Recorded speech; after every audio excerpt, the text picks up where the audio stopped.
ang atong kinabuhi. Hining kabuntaga karon, ang atong mensahe nagaingon, the power of humility. Unsa ba alam nimo ang word na humility or pagpaubos? So, pili ito mabatian. In every sermon, even sa atong mga simbalay, ang word na humility. Na naman, tungod kay maunang inungdan nanong naatay kaluwasan. Jesus humbled himself at the cross of Calvary, according to Philippians in chapter 2, verse 5 to 11, na tungod sa iyang pagpaubos, nakapatungtag kaluwasan. Naunsa ka ang gahom sa pagpaubos or humility? Na ba sa imong kinabuhi na murag i-challenge ang imong skill, murag i-challenge ang imong pagkatao, murag ingon ka, kaya ko na, ikaw lang kabaluan na, pero tungod kay, I am a Christian, paubos lang ka. Amen? May mga time na sa imong kinabuhi, people around you will underestimate you. Maybe sa imong posture, dili pareho sila na pagpugsanina, pero may imong pagpamanggyapon, pagkukutang, pagkulang. Then, sa imong, kasagaran ako ng upan gabi, sa itong panahon labi na sa kita mga Pinoy, judgmental. But anyway, kung saka, ang gahom sa tao mapaubuson.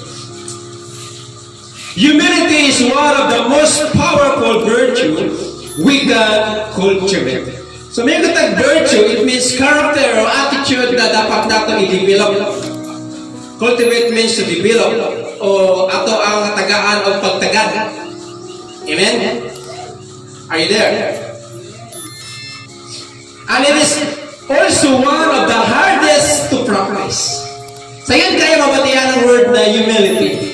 Ang pangutana, kaya ba niya makikinabuhi? Kita ng mga tao, limited lang ato pasensya. Limited lang ato ang pagpailog. Kinaagit tayo sugdanan, naagit tayo measure, na pag moabot na dito, guba nyo lumalang. Hello? Huwag mo akong subukan. Di ba? May mga time, kung kabalong aking sa ko dati, may mga time na magtenta na ingon kung kinsa ka dati. Pero karon lahi na magod ka. Di na pwede mo sugot ang Ginoo na mabalik ka sa dating pagkaisag nito. Ang pagkaisag sa Ginoo is ng mga lagat na kusinay pagsulay, mauna ang tinuod nga isog.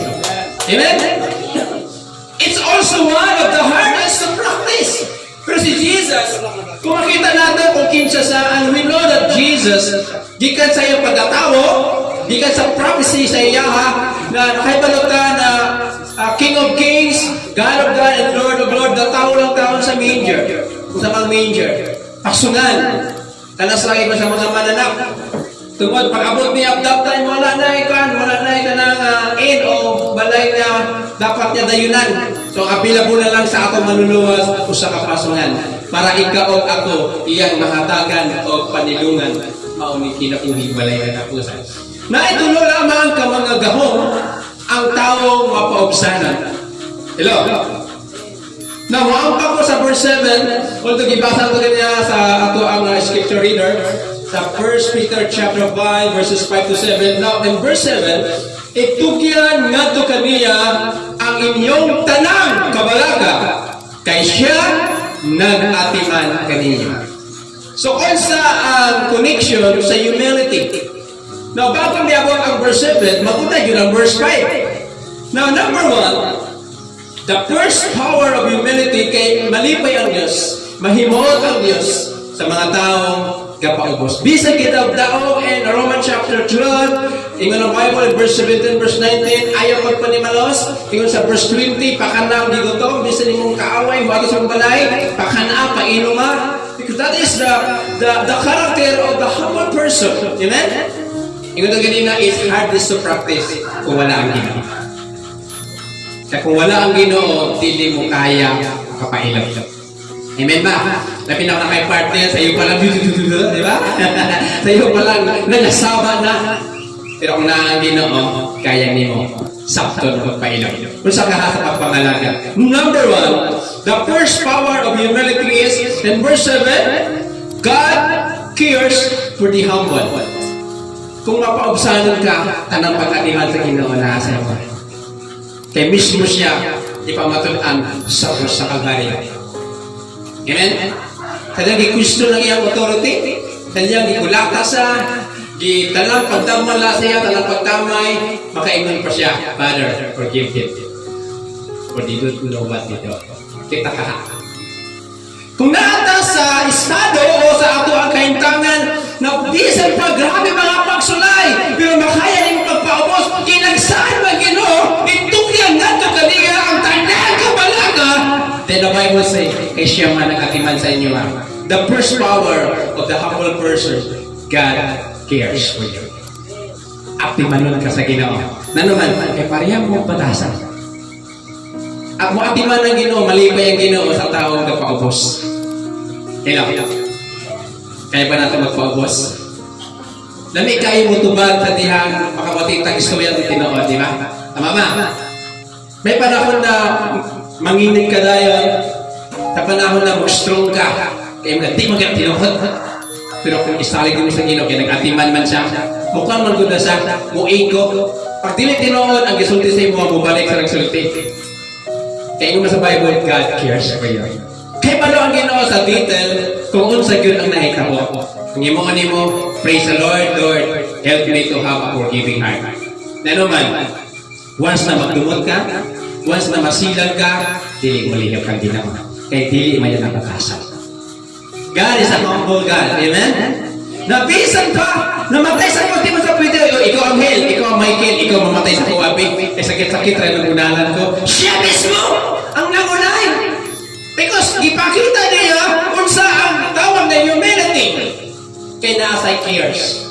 Kung wala nag-atiman ng Ginoo sa tuwa, mamatay man sa krus sa Kalbaryo. Diya para makita niyo ng ebidensya na ang gahom sa pagpaubos kaya na isurrender ang tanan tungod og alak sa iyang mga higit. Number 1 is God cares for the humble. One of the easiest ways to cultivate humility is recognize your own strength and weaknesses. Unsa daw ang pinakadali nga paglambo sa batasan ng pagpaubos? I-recognize nimo ang imong kusog ug ang imong kaluyahon. Ikaw mismo nakahibalo kung asa lang kakuto. Ikaw mismo nakahibalo kung unsa ang imong abilidad. That's why may mga time na ang tao ay underestimate ka pero kabalo ka kung kinsa ka. Kabalo ka unsa imong potential. Kabalo ka no uban ang Ginoo sa imong kagihatag niya inang talent o inang ability. So number 1, kung kapaubos sa Ginoo, maangkon natin ang pagatiman sa Ginoo. That's why nag-challenge ang Diyos. Usa di kang challenge.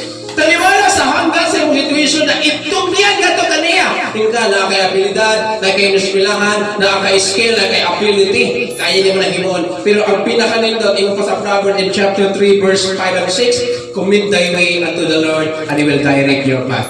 Itugyan ang mga dalan, usa ka tao na paubsanon, dili mo salig sa iyong abilidad. Wala man ang imo na wala kay confidence. It means mga Ginoo sa pinaka the best way. Ubanan sa imong talent o skill, mas the best ang resulta kay God cares man ang Ginoo. Nagka-cares po sa Ginoo kung ano sa imong dugog after mahimo nimo ang iyong buluhaton. Amen? Then, kung ato mo naon and all about kung unsa atong mabuhat na maayo, we might realize that you are not as good and everything as you do.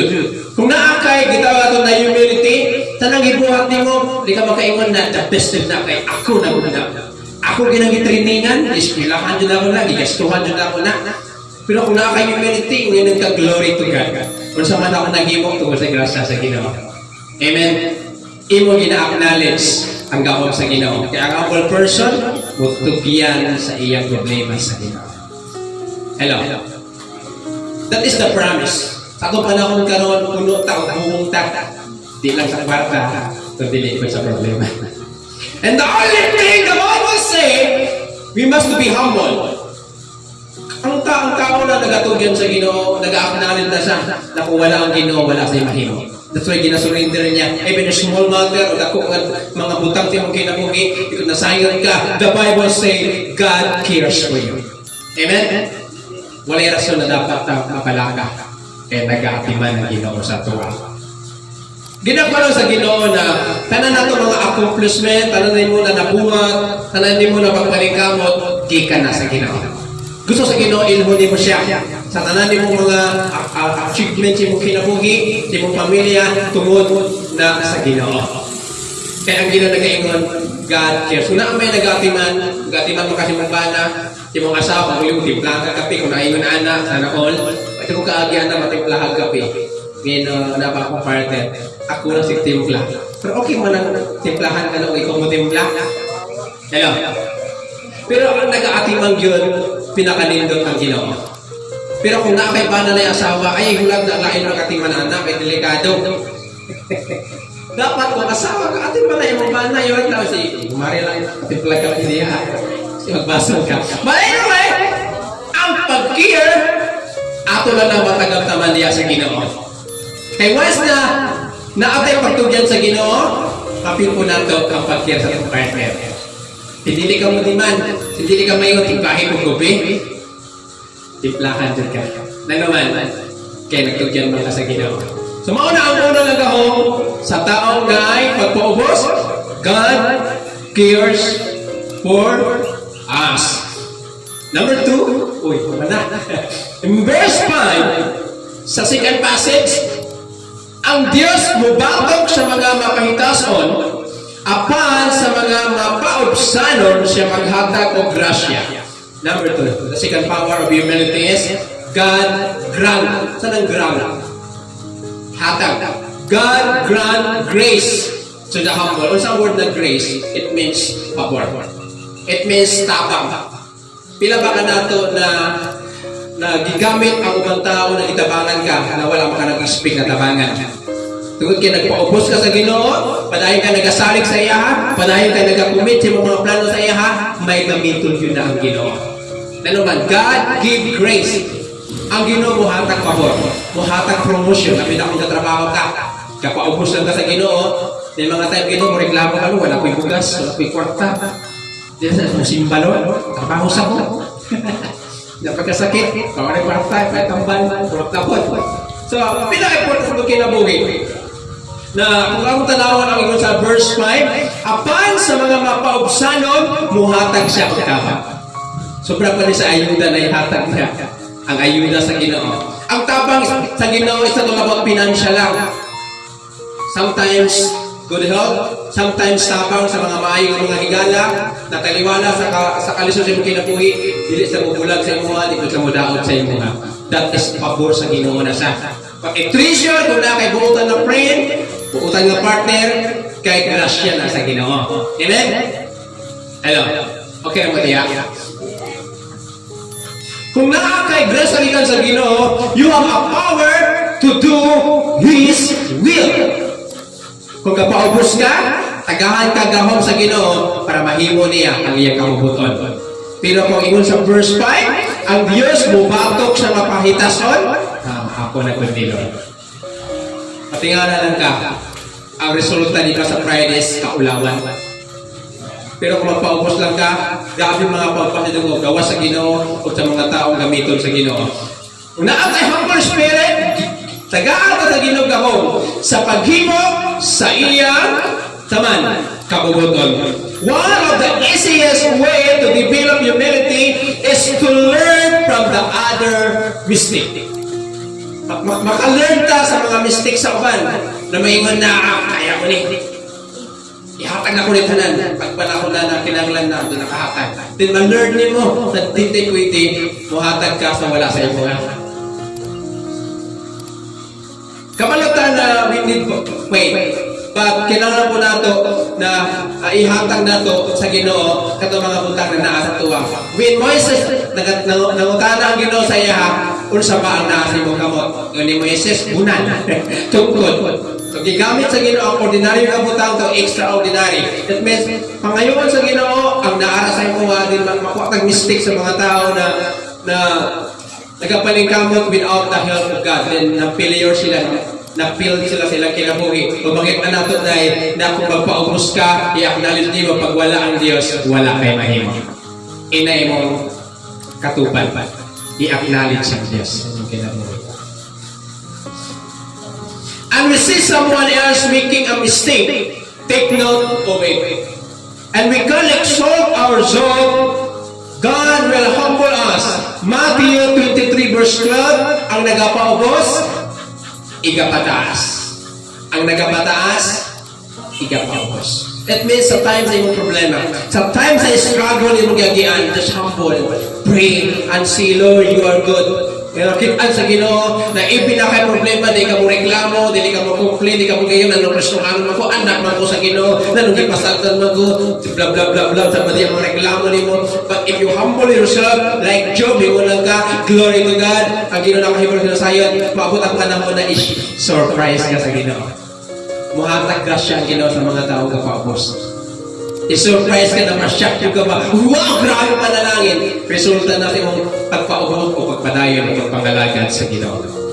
But the Lord commend and encourage humility. 2 Chronicles in chapter 7 verse 14. Kung ang ako katauhan na gitawag sa akong ngalan, magpaubos sa ilang kagalingon o mag-ampok, mamita sa akong dawong o mutalikod gikan sa ilang dautan nga pamaagi ako mamati gikan sa langit o magpasaylo sa ilang mga sala o mag-aayo sa yuta. Now makita na to ang challenge bago na ito madawat ang grasya sa Ginoo. Kung gusto na ito madawat iyang tabang, kinahanglan yun na ito ang pagpaubos. Kini pagpaubos makita sa ato ang mag-prayer call. Once na dinali ka mag-ampo sa Ginoo, garpuso ka. Nanong mangi, ako ito kaya ito ni. Once we pray to God, ginakita ito nun, wala may mahimo without you. Because, doon makita na ito sa kataon na ay humble spirit, kanunay nag-aampo sa Ginoo. Kita pa ang wala na nag-aampo. Wala na ito pag. Kung gusto ka na ito pag, ayaw undang ng ampo. Ikadua, nagapangita sa namong sa Ginoo. Kaya mga mapaubsanon na nagadawat ng grasa sa Ginoo, nag-aampo. Ikadua, na-seek sa face sa Ginoo. It means through worship, through pagsimba. Ikatulo, kanina paubos is nagatalikod sa mga mali nga pamagi sa ilang ginabuhi. Yan ang saan sa Ginoo? Ako amati sa imong pag-ampo. Hello. So, kailangan na ito magpaubos. Ikadua, nga power sa humility is muhatag og tabang Ginoo. Gusto ba kang tabangan sa Ginoo? Gusto ba ka makadawat ng pabor sa Ginoo? Gusto ba ka promotion? Promotion sa imong emosyonal na makaya mo i-handle na dili na ka kanang dadali mga mangluod tungod kay once na naa kayo humility kaya nimo suklan nimo pagalingon. Your greatest enemy is not other but yourself. But kung naa kayo humility taga-agaw sa Ginoo na makontrol imong emosyon, kaya ko ni. Dili ni dapat na kung iiral. But kung hila kay humble spirit, God give you grace. God give you, gitawag na ito, natabang o pabor. Katapusan ni katulo. Verse 6. Busa pagpaubos kamo sa ilalom sa gamahanang kamot sa Dios. Aron kamo iyang ituboy, unya sa gitakda nga panahon. Ikatulo, nagkahom sa pagpaubos. Una, ang Diyos magatiman. Ikadua, ang Diyos muhatag tabang. Ikatulo, ang Diyos muhatag og restoration. Ibalik sa Ginoo ang kung sa manawala sa mga. Ibalik sa Ginoo ang iyong puso. Ibalik sa Ginoo ang panalangin na ginakawat sa yawa. Mato pa sa Joel chapter 2. Nakutan na ito ang muragway nito. I-restore sa Ginoo ang katong mga nangawala. Kaya na ang Bible, busa pagpaubos ka mo, ilawom sa gamhanan kamot sa Diyos, aron kamo iyang ituboy unya sa ditagtang panahon. May mga time pa na naagit ka pangutana sa Ginoo. Na pinang sakit ka. Lord, faithful man ka. Lord, pwede man ko present sa pagsimba. Lord, prayerful man ko. Nanaw nagkasakit na ko. Ingon sa Ginoo sa imo napamamog ka sa imo manod. Kung anghel na ka, hindi ka magkasakit. Na naman, walay exempted sa problema. Walay exempted sa balatian. Aslo, kabalo ka mo kayo, amping sa imong lawas, na ito, gihatak sa Ginoo, sa ato ang pag-amping. Pero ang pinakanindot diri, kung magpaubos sa Ginoo, ito boy ta. I-promote sa Ginoo. God grant restoration. Gusto pa kayo restore sa Ginoo? Practice the attitude of humility. Magpaubos sa Ginoo, taliwala sa mga pagsulay, hindi ka magyaw-yaw, hindi ka magpagulbul, hindi ka magutana kay normal sa ito magutana ng dano mali. Di ba? When Job nag-encounter sa grabe mga pagsulay, nawala iyang mga panginabuhian, namatay ang pulo ka anak, minguran sa gikan sa akong inahan na hubo mubalik akong kahubo. Himayaon ang ngalan sa Ginoo. Ingon pa sa iyang asawa, hala magikok. Ingon sa niyo diya, mura ka hubo ang babae ba. Mudawar ang patag maayo dili ang dautan. At nang kung maghambal ka sa Ginoo, dili na to mo complain. Kaya ang mga Israelite, nag-complain sila sa Ginoo, usaka daw lang 23,000 ang ipatay sa Ginoo. So sa itong panahon karon dili matapatog physically, pero mamatay ang ato kanasig na naman. Mabuhog naman ka sa complain. Tingin kayo sa mga may bukas, may sudan. Karang pamalang doon sa trabaho. Gawas lang, nagtatrabaho ka para sa Ginoo, nagtatrabaho ka sa bloton sa Ginoo, so i-provide sa Ginoo ang kung hinahanglan. Amen? Ang nindot lang diri, once magpaubos ka sa plano sa Ginoo, means nagkagamhanan ka mo, nag-represent sa plano sa Ginoo, kung sa mga plano sa Ginoo para sa mga kayuhan, sa gitakda nga panahon, ituloy ka sa Ginoo. Kato mga tao na underestimate mo, mabutang panahon, sila tinudool sa imo. Tabangin ko, baby. Paubos lang. Ayaw sukli. Labi na kimusuklo, labi mo balos, labi na kung dagdagugol ka sa mga istorya, paubos lang. Mabutang panahon, sila na mauna, congratulations, papulang magpatiki. Gusto ba ka, anak? Nakatulong nga, nagdagdaog sa mga moto, yung mga fans. Wow! Dilaw. Ingat sa Bible, sa gitakda ng panahon, ang pangutana, makabulat bataan to. So, kailangan ito magpaubos. Mga ni ang ikaduha nga punto, buhatag o grasa sa Ginoo. Natagaan ka, espiritu na makapailog habang ginaulat ni mo. Na kay pangandoy, gitrabawaan ni mo, na kay mga mabatian na dili maayo, pagpaubos lang. Pakitain lang mo kaayo. Matupad pa sa Romans 12 verse 20, mura ka nagtagtog o uling sa ilang ulo. Pero kung pakita pa maayo, yung may John Bunyan, once himuang ka ang dautan, basta mong dautan, yung ni John Bunyan, one of the greatest preacher at that time, sobra para kadautan sa iya. Hello. Kagi na baka dahil ipasakitan ka, ibanos ka. Kagi baka sa ipasakitan ka, may paubos na ka. Kung nakita niyo mo, ikaw pa ang ipanalaginan. More kayo bless sa Ginoo, kadiyang gapaubos ka, bisa grabe kasakitan ay problema, paubusan niya kung ka Lord. Dahil will be done, mag-serve mo kayo ang imuang pangunaw na dili sa panalangin, kung dili sa nagahatag panalangin, ang panalangin mo overtake lang na sa iyong mga. Hello? Pagpaubos na, padayon lang sa iyong pagpangalagan sa Ginoo.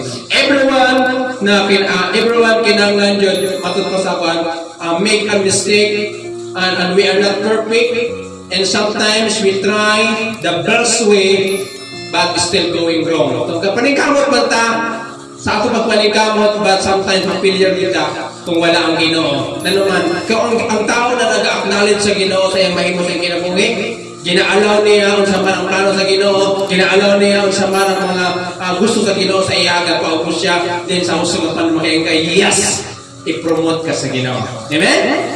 Yang yun ako sa pagtindog ang tanan. Mga ikson, tanang kita naka-encounter sa mga problema sa itong kinabuhi. Tanang kita may abot sa punto na gusto na kamo atras. Tanang mga pangutana na kita rapod, why mo tubag kita rapod, o iko pangutana, kaya ko rapod sa simong balay. So itong imoon lang, i-allow na ito ang Ginoo sa miyang plano sa kinabuhi. Always remember in Romans 8:28, all things work together for our good.